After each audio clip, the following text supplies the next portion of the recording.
Welcome to another episode of Kiss My Assets.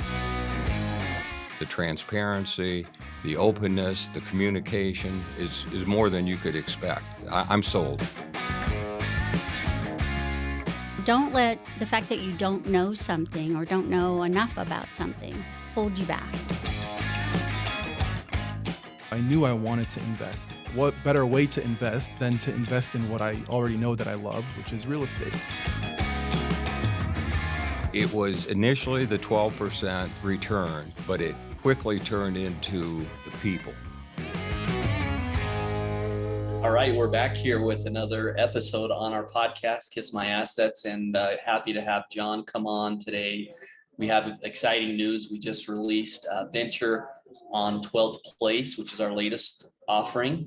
This is a 30-unit building in Central Phoenix in Midtown area. And we're really excited about the offering. And this gives us a little bit of time to talk a little bit more about some of the details of the offering, because podcast is a little bit longer format. So wanted to bring you on, John, and maybe just start off with what were your first thoughts when we first looked at this building, when it first came across your desk? What were the first things that stood out to you about it that were positive? All right. So one of the advantages that I bring to the table is that my 30 plus years in this business, I've sold so many of these buildings. So this is a building that I've sold before, and I've sold it, I think, 4 times before. And the reason why it's important for us is I know the building, I know who's on it, I know pretty much what they've done to it. And I know what things can be done to improve it. And I know what things people didn't do to it. So as soon as I found out about it, and I found out the price point, and then we were able to even get a little bit of a better price point on it, because we always negotiate hard on things. And we're really happy with it. So it's a great location, Central Phoenix, right near the Arizona Country Club, which I absolutely love. Big units, the townhome units. You saw when we walked through them, they're gigantic. And then the other thing I'm really starting to get excited about are the renderings. I don't know if you've seen all those that our teams are working on, but I think Haley's done a fantastic job on the vision of what the project's going to look like. And those renderings, we can definitely make the property look like that, and that's going to make that property pop.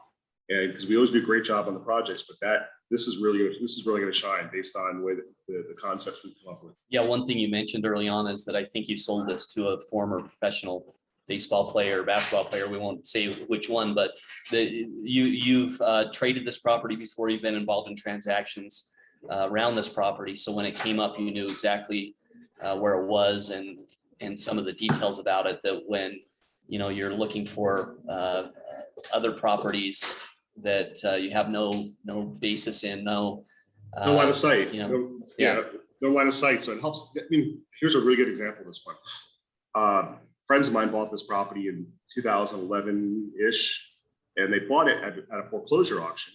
And I was at the auction with them, and they got a call a few months later from a roofing company that said, we did an investigation on wind damage in the area, and it turns out that this area got hit by very strong winds and hail last year, so probably 2010, and your roof, we can make a claim to replace your roof.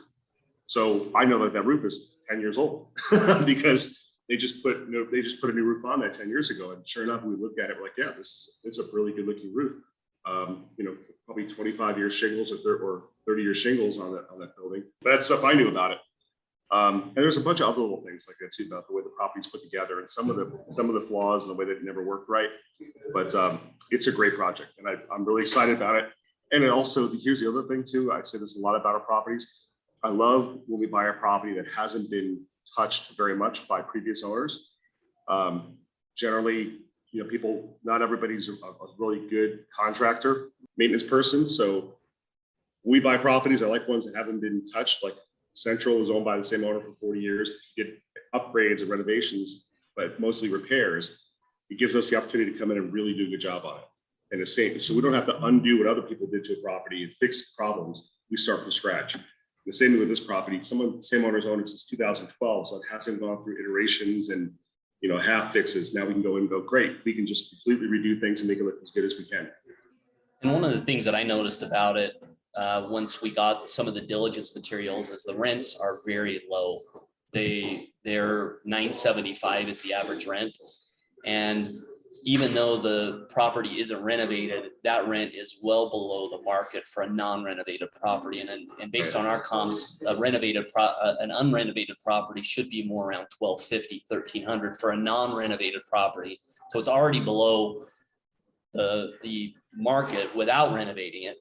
And then as we go in and reposition the property, we renovate it, we bring up, we put in a new design, both exteriors and interiors, which kind of shifts who's going to rent this property to more of a young professional, more of someone who wants something new.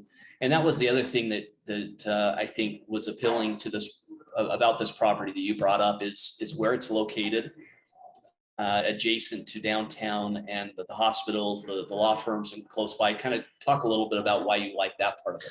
Yeah, Osborne's always been kind of like the secret street to go downtown if you're on the east side of Phoenix. It doesn't have a lot of lights. It's a direct street and it's a little smaller, but it's also been a street that's there's some schools on it. But once you get closer to downtown, close to 16th Street and 7th Street where we are, there are law firms, there are insurance companies. There's a lot of businesses along that street, and that whole area serves some of the secondary office market in the Phoenix area. So there's a couple architecture firms further down the street there too. So this property is going to respond really, really well to the tenant demands in the neighborhood. And another example of that is, we drove around my townhome around the neighborhood. I pointed out a bunch of new construction projects. These are not big properties. These are maybe the biggest, probably 30 units or 25 units. A lot of them were infill projects. Yeah, a lot of them were probably under 10 units. And for developers to take that chance to build those in those neighborhoods tells you that there's a demand for that. So this is, I really like the opportunity. I like the construction. This is a 2-story. It's masonry construction. It's not frame and stucco. Yeah, it's very solid when you walk on the second floor of the units. And I like the way it's put together. And it just has so many opportunities. So when you see the renderings and see what we're doing to make the windows pop, how we're fixing the courtyards, how we're fixing some of the landscaping that never really has gotten there. We're going to leave the nice mature olive trees that are there, but we're going to really make this property look good. And our interiors are always spot on when we finish our interiors. So the exterior and interior are going to really make this thing look great. And I think people driving by are going to rent this and be very, very happy. And I'm excited to work on it. Yeah, and the other part about the location, once you get off of 51 on Thomas, right there is Phoenix Children's Hospital. You drive a little further, just past Central, and there's St. Joe's. Right. Then 1 mile north on Indian School and 7th Street is the VA hospital. I live in that same vicinity, and there are a lot of health care workers who are there, young folks, nurses, newly out of school, single, or newly formed families. And that's really what's driving a lot of the demand in this area is folks who want to live close. They don't want to live out in suburbs anymore where you have a 45-minute commute. And this gives them the opportunity to live in a newly renovated property, 5-minute drive, 10-minute drive, maybe even a bike ride to work, which I think is really appealing to folks. And so that location is really prime for that kind of target audience. Yeah, and this is a property, and I know you've lived in a couple of our properties. You always test it out for us. This is a property that I would live in. This is a neighborhood that I would love to live in. It's really walkable. The restaurants in the area, there's again, the Phoenix Country Club that's not accessible to the public is still a big amenity because it's there. It's an anchor in the neighborhood. And access to light rail, access to the freeways. And we don't have to build a new project in the neighborhood to be in the neighborhood. We're buying one and renovating it. And they're big units, which I keep saying over and over. They're big units. They're really, fantastic units for people to live in. So we've talked a lot about the property, and there's some great materials on our website. If you log in, you can go in and see all the information about the rents and all the other financial information and our renderings and our plans. But I want to talk a little bit about what we're seeing in the market right now. And this is something that your insights are really valuable, because we know that the market was really hot as interest rates were low, similar to the single family housing market. People were buying up as much as they could at 2% and 3% interest rates. Same thing happened in multifamily and commercial real estate. Now interest rates are coming up. And we see a little bit of a education process for sellers, just like you would with a single family home when a seller, thinks that the prices are going to continue to keep going up and up and up. Now things are starting to level off. They're not going down, but they're leveling off. And there's a little bit of an education process for sellers of apartment buildings when it comes time for them to sell, for them to say, okay, I get it. Things are a little different now. Can you talk a little bit about what you're seeing at AVI with that kind of educational process? Yeah. So a few months ago, we identified this as what was going to happen. We kind of saw this, and we've seen it before. We saw this at the beginning of COVID, March 2020, where the markets don't like uncertainty. Investors don't like uncertainty. So right now, interest rates went up. Luckily, our rents keep going up, but because interest rates went up, home affordability is now out of the grasp of a lot of people, which is going to push them into being renters. A lot of people aren't thinking about that, but that's what's going to end up happening. We have still a huge amount of people moving into the Phoenix metropolitan area, and I don't think that's going to slow down. I think as far as employment growth and job growth, so employment growth being opportunities, job growth meaning they actually be created, and then the amount of companies that are moving here are all going to help foster more of that. And then to top it off, in really specific to the Sun Belt, is just the fact that if people choose to be somewhere, we saw this again in COVID, they're going to be here. But yes, interest rates popping up have an effect because it creates a bigger cost of carry cost for property. So it's there's an equation that says that a 250 basis point jump in interest rates, so your loan going up by 2.5%, conversely causes a 30% drop in value. Now, the difference for us is that in Phoenix, we continue to have strong rent growth, so we'll make up for that. But we certainly are going to see some people and some of our investors, and we're seeing it now, people taking things to market because they wanted to get ahead of it. And then we're seeing the buyers come in and saying, we can't pay the prices that the sellers want. And the sellers are a little frustrated, thinking that they're not going to see the appreciation that they saw before. I'm a contrarian right now. I firmly believe that we're going to be in a market of stagnation, which we saw in the early 1970s, where we're going to see business growth stifled a bit by the recession, but we're going to see inflation. And remember, hard assets move up in value in an inflationary period. It's going to cost more to build a building. It's going to cost more to operate an apartment. We're going to find out that our rents are going to continue to rise, and people are going to be looking for more rentals and can't afford to buy homes or apartments or condos, I should say. And we're going to see more people coming here. So the net effect is that the higher interest rates did cause a little bit of a change in valuation and expectations that sellers haven't quite met yet.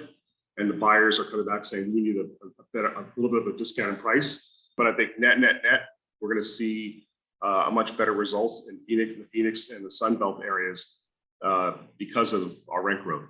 And I feel really strongly about that. So that, just between you and I, the way we've been talking, we're confident in the market, and we're stepping forward and buying projects because we know we're going to continue to see appreciation, and we're buying good assets in core neighborhoods. Yeah, because the other thing is that is kind of counteracting the potential recession, which we're likely in, and inflation, is that you can continue to move rents up when you own an apartment building and rents are moving up in a market like Phoenix. And the other part that is kind of behind the scenes is we've passed on a lot of deals as there's this kind of education process for sellers. We've looked at a lot and have pursued them a little bit, back off of them if we can't get the price we want. On this particular deal, we were able to work with the seller. The seller understood what was happening in the market, and we got a good entry price at $222 a door for 2-bedroom units in this location. And I was very happy with that entry price based on the other things that we were seeing, and based on where the rents are going and where they frankly they are today. And the other part about it is that we needed this slowdown. We couldn't handle this continued acceleration in rents, in property values, it was not sustainable. It was really driven by those low interest rates. So this was something that, we're happy that it's happening, right? And to your point, being a contrarian, this is a time for us to be smart about the assets that we buy, but we're going to continue to buy these assets in these core areas that are good assets that we identify. Yeah, and I'll throw one more thing out there, another common sense thing that you have to step back and look at it from 10,000 feet. I've heard this conversation at coffee shops, and I just heard it again this morning, but somebody was looking for an apartment, and they said I could either move further outside of town into a suburban area and then have to pay for the cost of transportation, gas, and travel, or I could live in town and pay more for the apartment, but not have to deal with that. And I think the choice we're going to see being made over and over and over, especially as approaching $7 a gallon gas and possibly up to $10 a gallon gas, is people are going to say it's not worth me moving out to the suburbs right now and having to commute in, because the fuel costs very quickly will eat up what I would the difference in rent. And I'd rather be in an area where I can walk and take a short Uber or bicycle. We're going to see more of that, and I think that's a real reality of the consequences of more expensive gasoline. And that's new for people who have lived in Phoenix a long time, because we're used to being able to drive on our freeways, and 20-25 minute commute isn't a big deal, and we're buying gas for $2 a gallon. It's not a big deal, but it's urbanization that's happening in downtown, and we saw that when the downtown started coming back. If you drive downtown now, you're seeing 6-7 story buildings, because people want to live there. They want to be able to ride light rail. They want to be able to go to the activities.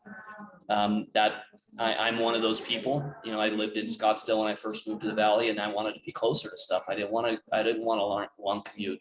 So that's where as the maturation of Phoenix and the Valley occurs, we're going to see more of that. As more people move to the Valley, more people want to be close, and they don't all want to move out to the suburbs and have long commutes. And I think the gas price just certainly accelerates that. Yeah, I mean, there is the other side of it too. There could be some people that say, I don't mind living in the suburbs because I telecommute or I work from home, and then that's a great alternative. But they're still going to want to go out. And again, trying to bring it down to the everyday level. If we had $10 a gallon gas, my Tahoe, for example, takes about 20 gallons to fill up. That's $200. And I generally go through at least a tank, almost 2 tanks a week of fuel. That's $400 a week in fuel. And I mean, the numbers are going to get astronomical for some people. So would you rather pay a couple $100 more rent to be in town, or would you rather pay $1,000 a month more in fuel, which was never that much of a consideration, right? Think about that: $200 a tank, and you're going to fill it up. Even if you fill up your tank once a week, that's $800. So would you rather pay $200 more rent or $800 more in fuel costs? And I think that's the equation that most people are going to start looking at, and that's why we're really concentrating on core neighborhoods and core walkability. I think that's very important to us and our success as a company. And I think the other thing that we have to remember is Phoenix continues to be more affordable than a lot of Western markets. So we talk about, like, this building, the final rents being about $1,730 a unit for a renovated 2-bed, 1-bath unit in a core location. That's actually very affordable compared to a lot of Western cities, certainly compared to a lot of Eastern cities, East Coast. So we continue to be a nice, affordable place as more companies move here. This is the type of asset that I think continues to do well. So just want to kind of circle back. This is great because it gives some insights into the conversations that we're having, some of the insights into all the things that you see at AVI.